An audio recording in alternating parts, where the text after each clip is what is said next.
Hi guys, my name is Karthik and I am from executeautomation.com and welcome to another video of our Build Deploy Test with Jenkins course. And today we are going to be talking about working with Jenkins with Docker image, and that's why I have changed the course name as Build Deploy Test with Jenkins plus Docker. So Jenkins we have discussed so far in our previous videos on different sections of how to work with Jenkins with .NET, with Java and stuff. But now Jenkins with Docker is picking up a lot, and a lot of people are now using Jenkins along with the Docker images. So we are going to be working with that in this particular video. So Jenkins with Docker. Jenkins with Docker image is now a de facto of CI/CD. A lot of companies are now using Jenkins within the Docker images. It can be deployed either in an Azure Docker container or in an AWS Docker container or in a Google Docker container, and they just use the Jenkins Dockers straight from the images which is available, as you can see on the left hand side. So there are different images which is currently available in Docker Hub, as you can see, like Jenkins and Jenkins JNLP Agent Maven, JNLP Agent Node, Custom Var Packager, Auth, PCT, Slave, and you can see that the downloads were like in millions and also in thousands. So Jenkins, as you can see in the Docker images, is really a good move. The reason is because now everybody is using towards the cloud services, and having Jenkins within the Docker image is really a great thing. So Jenkins, as I said, has many images now in Docker Hub with different agent and configurations, which are something that we are going to be installing in this particular video. So before we start working with the Jenkins Docker images, we need to have the following prerequisite software installed within our machine. You should have a Docker for Windows or Mac operating system installed within your machine so that you can follow along with the course. And before that, the Docker for Windows can only work with Windows 10 Pro or Enterprise Edition. So if you have Windows 10 Home Edition, then this particular installation is not going to work. And again, Docker for Windows and working with the Docker and understanding Dockers, I have already discussed about that in a separate course in our YouTube as well as in Udemy. So you can go ahead and watch that. And again, it's all completely for free. So you can go and learn from there.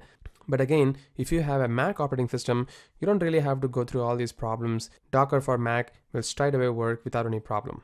And the reason why Docker for Windows require an Enterprise and Pro edition is because the Enterprise and Pro edition actually has Hyper-V feature within it, and only if you enable the Hyper-V within your Windows, you can install the Docker for Windows. And that's very, very important. And that's the reason the Docker for Windows really requires you to have the Windows 10 Pro or Enterprise edition.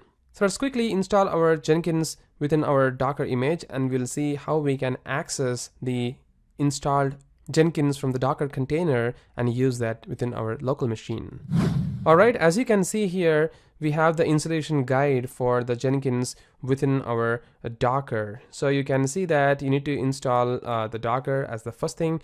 And then if you have the Mac operating system or Linux operating system, then you need to follow these commands. And again, you can see that the commands for installing the Docker is pretty simple and straightforward. All you have to do is like docker run of the user permission as root, and then you're going to be doing an rm, and then you're going to do an -d and -p. And again, guys, these are something which I have already discussed in my other courses in Udemy as well as in YouTube. So please go ahead and watch there. I'm really not going to be diving into this particular command because that's going to be confusing at this particular context. So I'm just going to copy the commands which is available over here. And you can see that this is the command that you need to be using for running the Jenkins within your Docker container, and then you can start using it. So the first thing I'm going to be doing is going to be opening a PowerShell, and I'm going to be running that as administrator mode.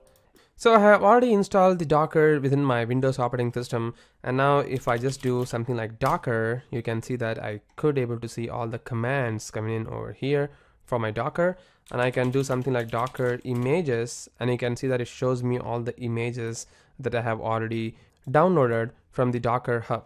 And once again, the Docker Hub is this one. Just go to the hub.docker.com. This is where all the Jenkins images is actually sitting. So I can just search for Jenkins, and you can see all the images coming in over here from the Jenkins.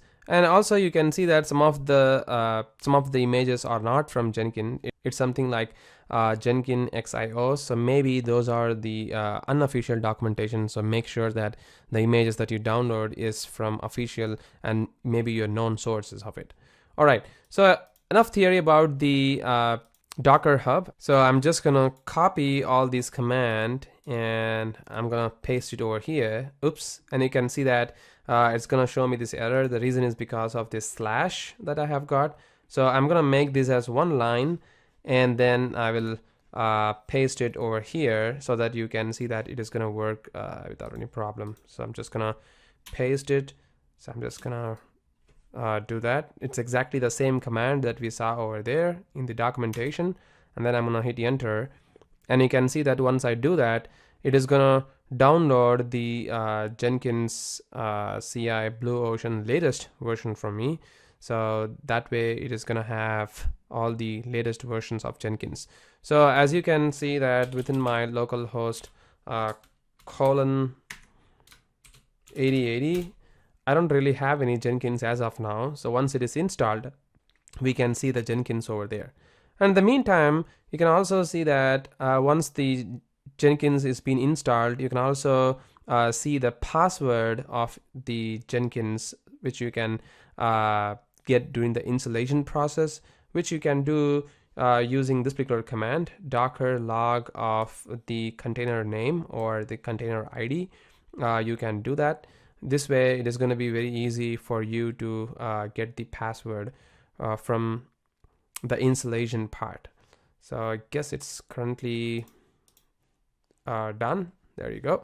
And now if I go to the maybe I can also show you, like if I go to the docker ps-a, and you can see that this particular image is currently running over here. So now I can just do this docker logs of this container name, which is the container ID. Once I do that, you can see it shows me the complete command over here. It's up and running.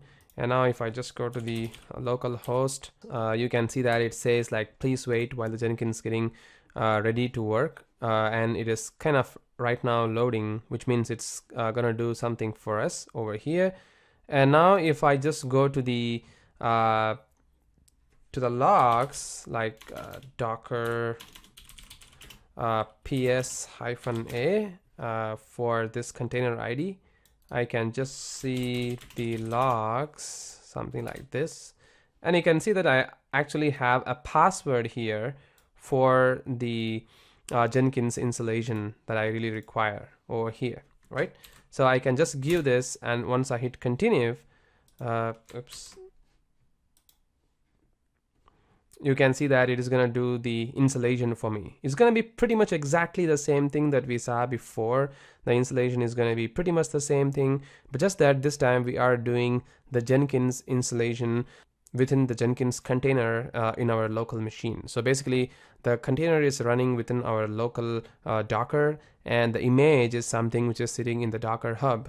So we're taking the hub image from the Docker, and then we are creating a container of the local Jenkins within our machine, and then we are running it. So that's what we did here. So if you could see here once again with the docker ps-a, this is the Jenkins that we are running within our own container, and it is currently up and running for us over here. So this way it installs the Jenkins for us within in here, and then we can use this Jenkins for running our code that we executed before. So if I go to the GitHub of Execute Automation, and let's say if I want to run the Selenium with Cucumber, so I can just clone this project or maybe copy this particular URL, and then I can use that over here within this particular Jenkins, and then I can run this build process over here, and I will see like how the execution is going to happen. So I'll wait for the installation to be completed, and then I'll be back.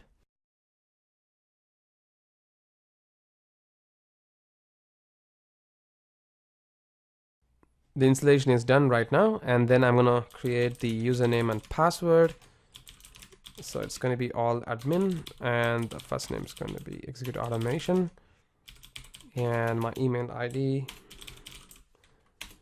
is going to be this one, and then I'm just going to hit save and continue. And it's going to run on the local host, which is cool. And then I'm going to start using the Jenkins, and again it's going to be pretty much like exactly how we did before. And as I said, I'm going to create a very super simple freestyle project this time, and I will show you how to work with it. So I'm going to say from Jenkins Docker. It's a freestyle project. I'm going to hit OK. And since we already have copied that into our clipboard, I'm going to go to the Git for the source control. I'm not going to give any credentials here. And for the build process, I'm gonna run the Maven, and let's say I'm gonna just run the Maven goal as clean, and I'm gonna save, and then I'm gonna trigger the run. But once I run this particular execution, you will see that it's gonna fail basically. And let me refresh this over here. So it's currently up and running. I'm just gonna go to the Jenkins here. You can see that it is kind of failed this time. And once I go to the failures console log, you can see that it says that cast Java IO exception cannot run the program Maven within this particular directory var Jenkins home workspace from Jenkins Docker. So what is this really happening, and why is this really happening? Well, the reason for this execution failure is because we are trying to run the Maven command from within this particular container that we have actually created, this one. But just to let you know that this particular container is actually coming from the image that we downloaded, which is nothing but the Blue Ocean image that we just downloaded. But the problem with the Blue Ocean image of Jenkins is that you don't really have the Maven installation within that particular image itself. So you need to have the Maven installed within that particular Jenkins image so that you can use that within the code execution over here. And this one we are going to be discussing in our next video, and I will show you how to resolve this problem and how to make this particular test up and running without any problem. Thank you.